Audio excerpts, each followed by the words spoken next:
Hello students, welcome back to organised knowledge channel. और आज की जो वीडियो है प्यारे बच्चे उसमें डिस्कस करेंगे वर्कशीट नंबर 23 फोर क्लास 8 विषय विज्ञान है।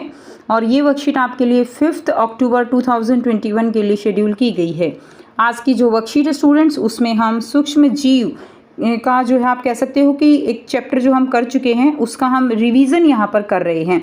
ठीक है, सो वर्कशीट शुरू करने से पहले बेटा प्लीज़ चैनल को सब्सक्राइब कर दीजिए, बेल आइकन को प्रेस कर लो ताकि आपको आने वाली वीडियोस की नोटिफिकेशन वो समय से मिल जाए। सभी बच्चे जानते हैं सूक्ष्म जीव क्या होते हैं, नाम से ही पता चल रहा है सूक्ष्म जीव यानी छोटे छोटे जीव। अब ये जीव इतने छोटे होते हैं कि हमें इन्हें देखने के लिए सूक्ष्मदर्शी की आवश्यकता होती है, यानी माइक्रोस्कोप की आवश्यकता होती है। और यही कारण है कि इन्हें सूक्ष्म जीव कहा जाता है। ठीक है, क्योंकि उन्हें देखने के लिए सूक्ष्मदर्शी की आवश्यकता होती है। हमारे आसपास अनेक प्रकार के सूक्ष्म जीव उपस्थित होते हैं। सूक्ष्म जीव बच्चों 4 प्रकार के होते हैं। ठीक है, तो हमारे आसपास कोई भी चीज़ है, इवन हमारे हाथ हैं, ठीक है, आप हाथ अच्छे से धो लेते हो तब भी पूरी तरह से सूक्ष्म जीव हमारे हाथों से नहीं निकलते हैं। हमारे चारों तरफ जो है बहुत जो है क्या है, सूक्ष्म जीव हैं। सूक्ष्म जीव कितने प्रकार के होते हैं? सूक्ष्म जीव मेनली 4 प्रकार के होते हैं। पहला है जीवाणु, दूसरा प्रोटोजोआ, तीसरा कवक और चौथा है शैवाल। ठीक है, अब देखिए उसके बाद क्या है, विषाणु भी बहुत छोटे जीव जैसे ही होते हैं। जो विषाणु होते हैं ये छोटे जीव जैसे होते हैं, लेकिन ये अन्य सूक्ष्म जीवों की तरह नहीं हैं। विषाणु जो है वो केवल मेजबान में ही जीवित होते हैं, इसके अलावा वे निर्जीव हैं। तो जो ये बाकी सूक्ष्म जीव हैं, जीवाणु, प्रोटोजोआ, कवक, शैवाल, ये जो हैं ये किसी दूसरे के ऊपर रहकर ही जीवित नहीं रहते हैं, लेकिन विषाणु जब किसी के शरीर में होंगे तभी तक वो जीवित रहते हैं, नहीं तो कुछ देर बाद वो मर जाते हैं। ठीक है, और जिसके शरीर पर होते हैं उसको हम मेजबान कहते हैं, और उसके शरीर में जाते ही ये बहुत तेज़ी से जो है वृद्धि करते हैं। इसमें हम एग्जाम्पल से समझ सकते हैं बच्चों, जैसे कोरोना का विषाणु है। कोरोना का विषाणु अगर हमारे शरीर में नहीं होता है तो बाहर कुछ टाइम के बाद मर जाता है, लेकिन हमारे शरीर में जाने के बाद ये इतनी तेज़ी से वृद्धि करता है, ठीक है, कि हम जो है सोच भी नहीं सकते। इतनी तेज़ी से ये वृद्धि करता है जिसके कारण जो है इतने लोग वो अभी मर चुके हैं।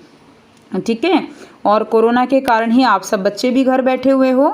तो अगर ये किसी भी मेजबान में जीवित होते हैं, अगर बाहर होंगे तो क्या होगा, ये निर्जीव होते हैं।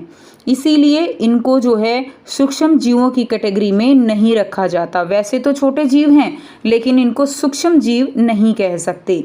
ठीक है, ये जो है कोरोना का विषाणु है।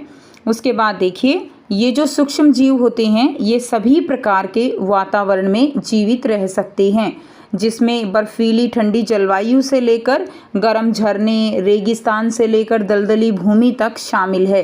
तो ये चाहे कि जो है ठंडी जलवायु हो, गर्म पानी के झरने हों, रेगिस्तान है, दलदली भूमि है, हर तरह जो है किसी भी तरह से ये रह सकते हैं। ये मनुष्य सहित जानवरों के शरीर के अंदर भी पाए जाते हैं।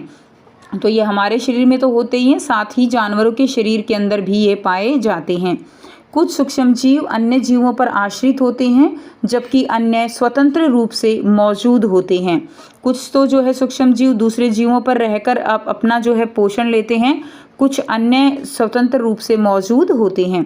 तो देखिए ये कहाँ कहाँ रह सकते हैं, ये गर्म झरने, रेगिस्तान, बर्फीली जलवायु, मिट्टी में हर तरह से सूक्ष्म जीव जो है वो रह सकते हैं। अब यहाँ पर आपको बहुत ही आसान से 4 जो है प्रश्न दिए गए हैं बच्चों, जिनके आंसर हम करेंगे।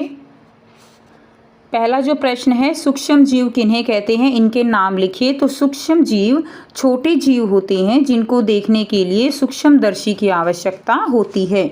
ठीक है, तो ये छोटे जीव हैं जिनको देखने के लिए किसकी आवश्यकता है, सूक्ष्मदर्शी की आवश्यकता होती है। और इनके नाम लिखने हैं, तो देखिए number 1 bacteria, number 2 protozoa, number 3 कवक और नंबर 4 हो जाएगा शैवाल।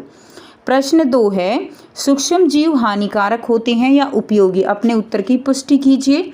तो उत्तर हाँ, सूक्ष्म जीव हमारे लिए हानिकारक होने के साथ साथ उपयोगी भी हैं। तो उपयोगी कैसे रहेंगे, दही, ब्रेड, पनीर आदि बनाने में मदद करते हैं। ठीक है, आगे लिख दीजिए, मदद करते हैं। उसके बाद दवाई बनाने में, जैसे पेनिसिलिन इसका उदाहरण हो जाएगा। ठीक है, तो दवाई बनाने में भी ये मदद करते हैं। हानिकारक सूक्ष्म जीव के बारे में लिखेंगे। कुछ सूक्ष्म जीव हमारे कपड़े, भोजन को खराब कर देते हैं। और दूसरा लिखेंगे, ये जो है वे बीमारियां फैलाते हैं। क्या करते हैं बच्चों? वे बीमारियां फैलाते हैं। जैसे स्ट्रेप्टोकोकस है, वो क्या फैलाती है? बीमारी फैलाती है। तो कुछ जो सूक्ष्म जीव हैं वो हमारे भोजन, कपड़े को खराब करते हैं, तो वे जो है बीमारियां फैलाते हैं। इसलिए ये हमारे लिए क्या है? हानिकारक सूक्ष्म जीव हैं। नेक्स्ट देखिए, प्रश्न 3 है, विषाणुओं को सूक्ष्म जीव क्यों नहीं कहते हैं? तो एक वायरस जो है बच्चों, वो छोटा जीव होता है और केवल तभी तक जीवित रहता है जब तक वह अपने मेजबान के अंदर होता है, अन्यथा इसे निर्जीव माना जाता है। इसलिए इसे सूक्ष्म जीव नहीं माना जाता है।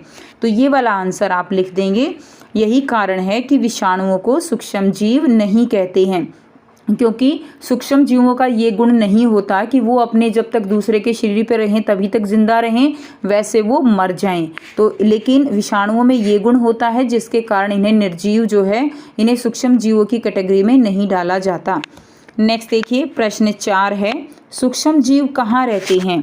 तो वे सभी प्रकार के वातावरण में जीवित रह सकते हैं, जिसमें बर्फीली ठंडी जलवायु से लेकर गर्म झरने और रेगिस्तान से लेकर दलदली भूमि तक शामिल है। वे मनुष्यों सहित जानवरों के शरीर के अंदर भी पाए जाते हैं। तो ये वाला आंसर आप क्वेश्चन नंबर 4 का लिखेंगे। तो ये थी आपकी आज की बच्चों साइंस की वर्कशीट। आई होप सभी स्टूडेंट्स को ये क्लियर है।